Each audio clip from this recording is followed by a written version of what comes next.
Hi all, and welcome back to the ICIS Energy Foresight podcast, the podcast that looks at the future of the energy market. I'm Matteo Mazzoni, and I'm here today with Tom Marzec-Manser, Head of Gas Analytics.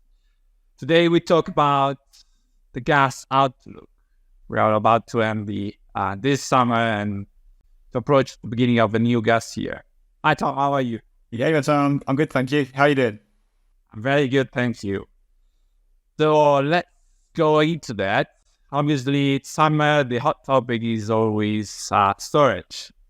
Last year, the EU introduced a new regulation that mandates that European countries should fill their storage by 90% at least by the end of summer. Where are we at the moment, and what's the outlook for the new gas year? I mean, the new gas year, 1st of October, so a few weeks and months away still, but certainly by the 1st of October, 90% will be absolutely no problem. We're still, as I say, a few weeks away, and we're already just a few percentage points away from 90%. So actually so we're going to hit that target very easily in a short space of time. And indeed, by the time this goes out, we may have passed that point. And certainly by the 1st of October, we'll be close to 100, if not basically, at tank top. In terms of storage for the start of winter, we're looking pretty comfortable. Okay, so effectively, we can say that a combination of, let's say, low prices, low demand, abundance of LNG, obviously, flowing into Europe, is helping countries to manage the situation, much better than last year, since we haven't seen any price spike or any price level the ones that we recorded last year. Do you think that this is going to have an impact over the next weeks? And is there a chance that we see LNG vessels waiting outside the line in the Atlantic because storage sites are already filled? Yeah, I think there's a lot to unpack there. Firstly, lower prices, not low prices. 30 euros or thereabouts is still on historical basis is still an expensive price, just not compared to what we were in August of 2022. But yeah, lower prices, continuing weak demand, and abundance of LNG, broadly speaking, is in terms of arrivals to Europe, is certainly helping. To your question, will we see floating storage? I think that's likely because of the contango, the forward curve, where we expect prices to be, or where the market expects prices to be as we come into winter and through winter itself. The contango is very, very steep. So those prices for January 2024 compared to an August delivery price is much, much higher. And so that's the incentive there, is for the LNG cargo owner to keep the gas on the boat and deliver later, so that floating storage. And it's also that contango, which means those industrial end users who have been reticent to consume gas are remaining reticent to consume gas, even at this low or lower gas price scenario that we're in right now in the middle of summer. Okay, that's interesting. So effectively, there is, let's say, a risk of an imminent collapse in Europe. But what about Asian gas demand?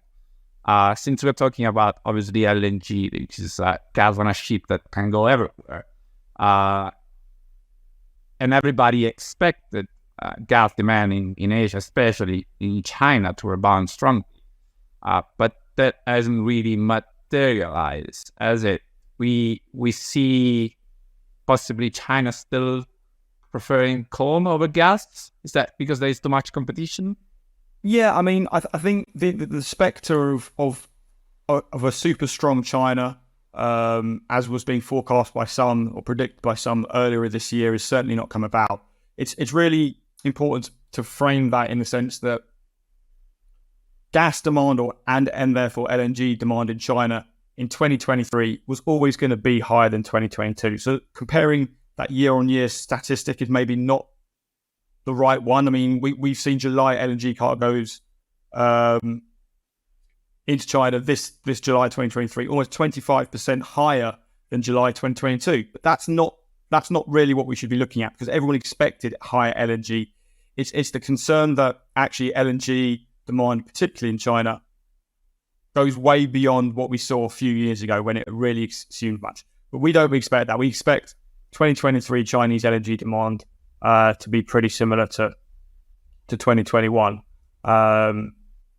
So we're not exceeding 2021, which was the concern, and which put really, I guess, the fear factor in there.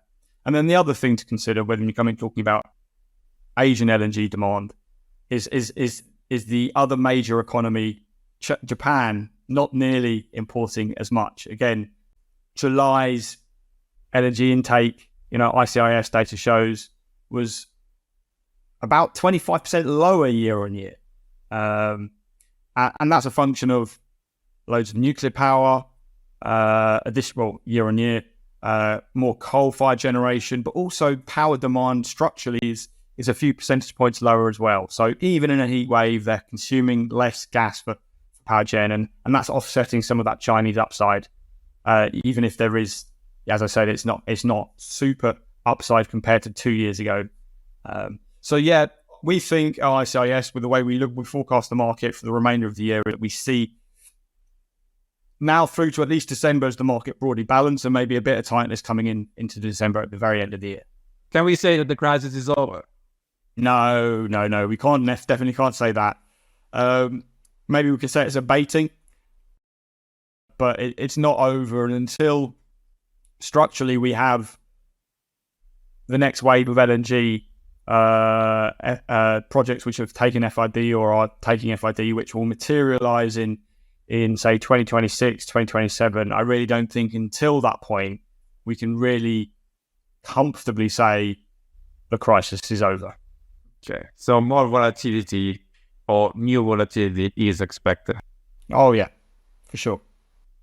Thanks again. And for any more info or what's coming, please visit our website or simply click on the QR code that will now appear.